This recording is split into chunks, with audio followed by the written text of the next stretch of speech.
Hey guys, welcome back to another video, and in today's video I want to tell you guys a story about my mother. And the reason why I want to tell you guys a story about my mother is she did pass away 2 years ago almost, and with that being said, she passed away because she was sick, and I will give you some more background information about that. But before I get started with that, I want to say I'm basically going to tell you this story and everything because I know everyone struggles with their own shit, whether it be small or big, whether it be from a parent passing away from illness to a parent passing away just in general, from parents splitting up to siblings doing things they shouldn't. I know everyone is just dealing with their own stuff. Like, you know, life isn't always going to be positive, so I thought I would share with you guys a story that might just let you guys know that I am just like everyone else. I'm dealing with my own shit too. So some background information about my mother is she was ill, and before you assume it was not cancer, she had basically no immune system, and she had arthritis and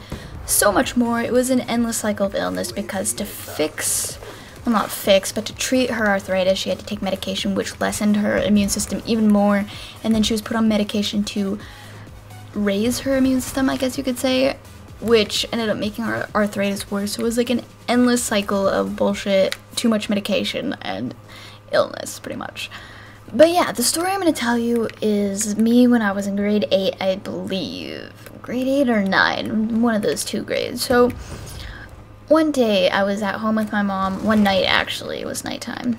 She called me into the living room and told me to call her an ambulance because, you know, she couldn't breathe and her lips were a shade of purple. I've never seen a living person's lips ever in my life. So that was scary as it is, but she couldn't breathe, so I called an ambulance as fast as I could, hyperventilating myself. Ambulance came, took her away, and I was left home alone, basically at 3 in the morning with no one to talk to. It was just me and my mom. Again, I have 3 brothers, but they were all doing their own thing, so it was basically me and my mom against the world at this point. So it was me and my mom. I called her an ambulance. She got taken away to the hospital, and they basically treated her for asthma because, like I said, she couldn't breathe. That's the whole reason why she got me to call them. They treated her for asthma, sent her home, and she still couldn't breathe like 2 days after that. Like, her lips stayed a comfortable shade of purple within these 2 days. Like, she was okay because they prescribed her basically steroids, I guess you could say. Oh, I just got shit on, but they prescribed her steroids. I forget what they call it. I literally, like, she was on this drug for like forever, and I can't remember the name of it. Prednisone. You guys, if you ever get sick, they prescribe you prednisone. If it's painful, you know, it's like a painkiller basically.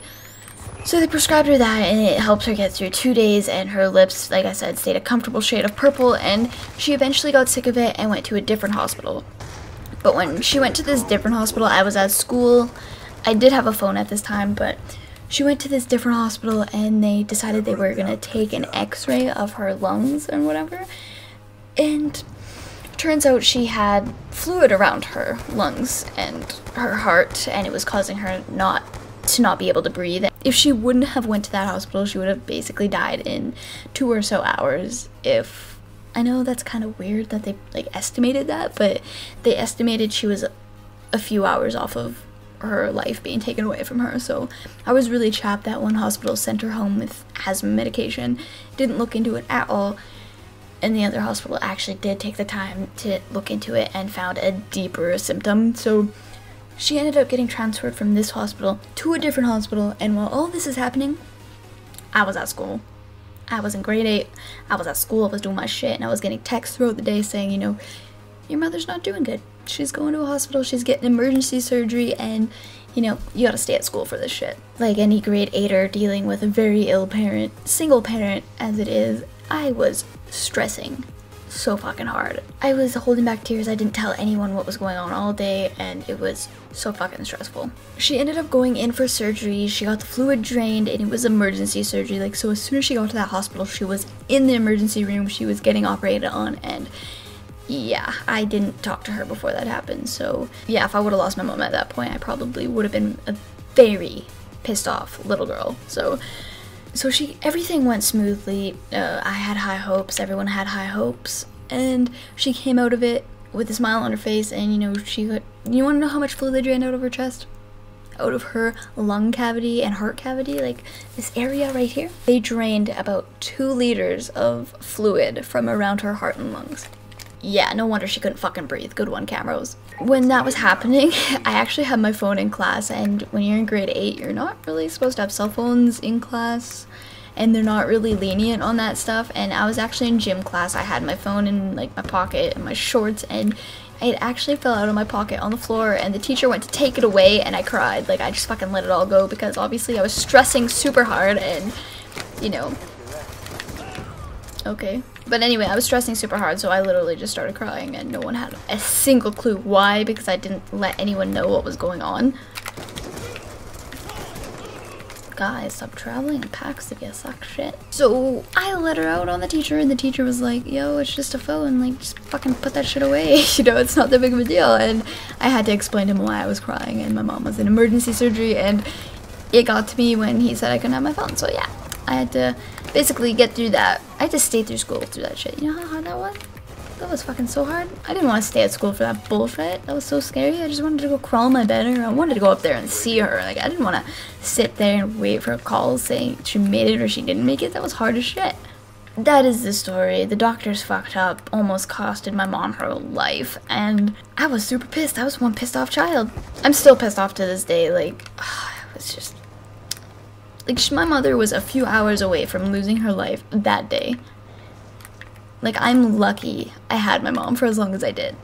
But, yeah, I decided to tell you guys that story because I know a lot of you guys are younger, you guys are dealing with shit, and no matter how little or how small, you guys can get through that. Like, my mom actually ended up passing away, and, you know, I'm still here, I'm smiling, and I'm trying to make the best out of everything I do every day. And I want you guys to do the same I want you guys to do the same with your life, even if it's something small and you know you can get through it. Like, I just want you guys to know that you can do anything. You gotta be strong, you gotta keep your head up, and everything will turn out for the better eventually. You just gotta look on the positive side of things all the time, even when shit is just so negative. It's so hard to look past. But yeah, that's pretty much what I wanted to do for this video. I just really want to talk about my mom too. I've just been thinking about her a lot lately because she did pass away in May of 2013, which is slowly creeping up on me, and yeah. So yeah, I hope you guys did enjoy this video. If you did enjoy this video, please drop a like for my bravery of actually posting something like this about my mother. But yeah, hope you guys did enjoy this video. Be positive, my dudes. Everything will turn out to be okay. I promise.